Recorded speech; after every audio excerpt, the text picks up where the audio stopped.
And this is where we are now living. Due to the attempt murder, endangerment of my life, and the life of the animal by Brandy McDonald, a manager in Toronto Community Housing, and certain officers in the Toronto Police Service, this service, mainly Detective Kruchek and the Toronto Fire Marshal. On March 30th, 9 days after my birthday, an individual named Paul Keaton, who I had used my bedroom since he was kicked out of Toronto Community Housing 3 days after his wife died, who lived on 31st floor, 4301 Kingston Road. They were common law, and they've been together for 30 years, and they were living on the east before in different houses. When I came back, I went to the living room, and I started doing my work. The young lady brought me some food. I thought Mr. Keaton was in the unit because he had just walked my dog, and the dog was there. As I was sitting down and working, after I ate the food, I got up to smoke a cigarette. That cigarette saved my life. So on the way to the bathroom, the smoke sensor was set off. I finished my cigarette, put it out in the sink in the bathroom, went back to the living room, got the CD, stopped it. There was no more sensor that said there was any smoke. But then I smelled something. I smelled something like electrical burning or something, and it was parked. So I knew something was wrong. I looked in the living room, there was nothing. Then I looked towards Paul's room, and when I did, there was nothing. I didn't hear no alarm, no nothing, but I still smelled it, like rubber, like something electrical was burning. So in turn, I went towards the door, and I knocked, Paul, no answer. When I opened the door, it turned out there was a humongous electrical fire. There was humongous smoke, just hit me like a tsunami. I thought it was in a movie. Just came like a wave of thousands and thousands of beams, just hit me right in the face.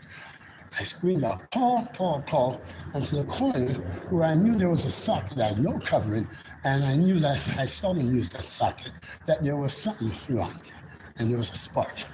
And in turn, I screamed, I saw Paul was in the room.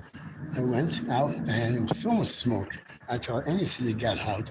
I went and pulled a fire alarm, and if I did not pull that fire alarm, then in turn it would not inform the fire department, which in turn would not save the housing of all the people who live in the tenants, their children, and their family. And in turn, I ran to grab the full smoke extinguisher, but normally with Toronto Community Housing, who do things inappropriately, the extinguisher wouldn't work. So I had to go through the fire exit, bang it, finally it came. But when I tried to squeeze it, there was no fire, just a lot of smoke, a lot of black smoke coming at me. We couldn't take it no more. I was dying of smoke inhalation. So I ran down and informed others that there was a fire and ran downstairs with the smoke extinguisher in hand to end up, where's the firemen? They did not show. It was a false alarm. They would have been there quick because it was a real fire. They were not. And eventually we were told that I'd be given a temporary housing until the housing is dealt with. Turned out, less than 2 hours later, the fire marshal says allegedly, and the police allegedly, let's say, when we were downstairs, I asked the firemen, did they find Paul's body? Because I figured he was dead in the unit. Turns out, just said there was no body in the fire. I said, it cannot be. Paul was in the room, for I didn't know. And then Paul came up the hallway, and turned out they said, Paul, he had left to get butts. So it turned out he came back with the dog, went into the room, and then left. Now the fire marshal turned back, then I asked about my cats. Then there was cats, yes, there was cats in there. Turns out they informed me my cats had died, Mr. Wonderful and Miss Cat. Animals I've had for 5 years, they were my family. This animal I rescued from an abusive home. Turns out this and my cats died of smoke inhalation. But instead of getting me housing, somehow TCHC and the officers who were involved, they decided to coerce fake charges with the fire marshal. That was arson. That allegedly, while the room door was closed after Paul left, I was in the living room, and because I decided to light a cigarette to smoke, they are alleging that lighting of that cigarette led to some cyber force going through the room and in turn sparking a fire that was already in the room. That was already going on in the room. But there was no smoke detectors in the room. All this can be confirmed once I'm able to go back in the unit. But after I was falsely charged with arson, and then there were false charges because there was also 2 other charges. mischief, and negligence. And if there's an arson is an act that's done deliberately. There would have been no charges of mischief and negligence if there was truly an arson case.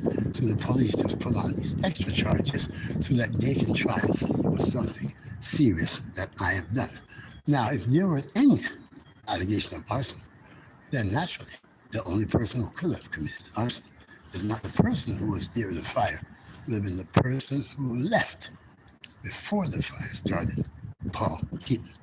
And, there's a way to prove that. I don't believe Mr. Keaton did it deliberately, because when Mr. Keaton came back, he told the police and told the firemen that he possibly could have been the reason that my home was burnt down, and it wasn't due because he had plugged in a cell phone, which was a lithium battery, into an outlet that he knew had problems. And in turn, Paul believes that cell phone exploded because it was an old cell phone with a lithium battery, and that's what led to the fire. Yet the police ignored this. Ignored Keaton being the only one possible, if there was any possibility, any evidence of arson, then clearly it would show that only Keaton could have done it. Now, there is one way to prove it. Keaton has a picture of his mother. Keaton has a picture of his mother, and also has an old coffee grinder. That's from the early 1900s. Naturally, he treasures those and carries it with him. So if there's any evidence of arson, any evidence, and if there's any possibility of arson, then the police should have checked the room and see if that coffee grinder is there. It's a metal coffee grinder, so it would not have burned up.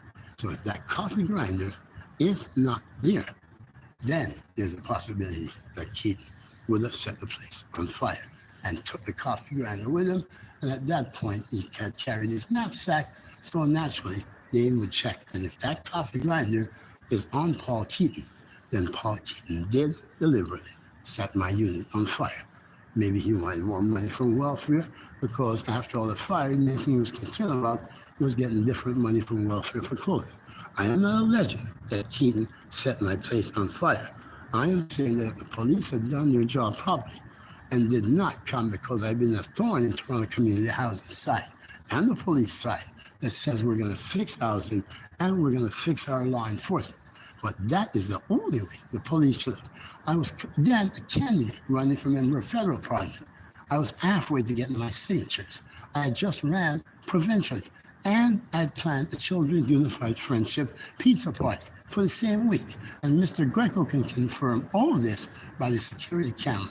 And we need to get into the unit for us to get the security camera, which will confirm all I says, and also for us to photograph the electrical outlet.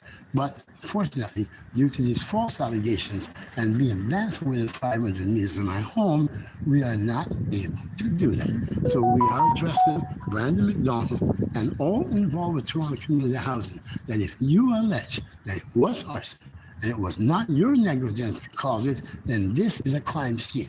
And if you touched it in any way or altered it in any way, then you will be covering up that Toronto Community Housing was responsible for this fire. And we know that it was either through Keaton plugging in that cell phone or through the faulty wiring.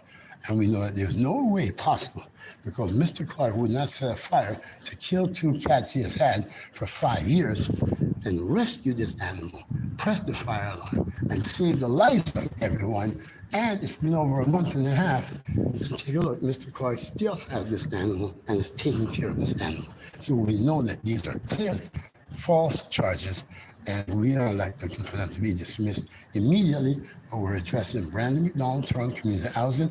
We are requesting keys to my unit so I can have representative go in until we're able to get the bail variation to allow me back into my unit to where I can take the photos and the videos needed to show that everything I say is true. But also, there's a video that was taken by Ms. Kim Forsyth, who was in the school parking lot before, and the police were alleging, the police had said that my whole unit was burnt down. But that video, which we'll attach, showed that the fire was isolated in the room that Keaton used, that Keaton had left, and that Keaton had closed the door off. and I thought Keaton was in the room. All this can be confirmed through our Linktree Kevin Clark site, and everything I speak is fact. Everything the police says is false allegation. Turned out that Detective Khrushchev did not go up to the unit. Mr. Keaton told me the detective looked at photos from the fire marshal to determine this. And how can you do an arson investigation and a police investigation in 2 hours? There's zero motive. I'm a 7-time mayor candidate, 10-time provincial, 5-time federal, formed the People's Party of Ontario, stopped Maxime Bernier from using the name People's Party in the province of Ontario, brokered the largest children's rights case in Canadian history in the death, torture, and murder of a 7-year-old child. And why would I deliberately set my own home on fire so I can end up homeless and nearly froze to death with smoke inhalation, pneumonia, with my eyes, my glasses, my dentures, every single thing, all my paperwork in my unit? That does not make any common sense, and only someone who's insane would say that these charges should carry on. The evidence don't lie, and the truth don't lie, and all of this is documented. I was in a different unit where there was also a previous fire, and we have documented that unit, and we have shown all the details. And Toronto Community Housing and Brandon McDonald has refused to give me keys to my unit when my rent is paid. So basically what they have done is broken the law, because only the sheriff in the province of Ontario can change someone's lock. They've changed my lock without giving me keys. And we're requesting keys immediately, and we're asking the judge to remove these charges due to the fact that evidence showed that it was the police and Toronto Community Housing that broke the law, not myself. And also, as you have seen, they're trying to get me to sign a document to have my unit renovated. Why would they be so passionate about getting my unit renovated if they were not liable for it? This apartment is constituted a crime scene as long as these charges stand, and no one in Toronto Community Housing is allowed in that unit. I've been told by neighbors that all different staff members had gone in and had taken photos, pictures, and had taken all sorts of things out of the unit, which is obstruction of justice and interfering with evidence. And we are asking for immediate cease and desist order from a judge in the province of Ontario to see that we can bring this case to the truth.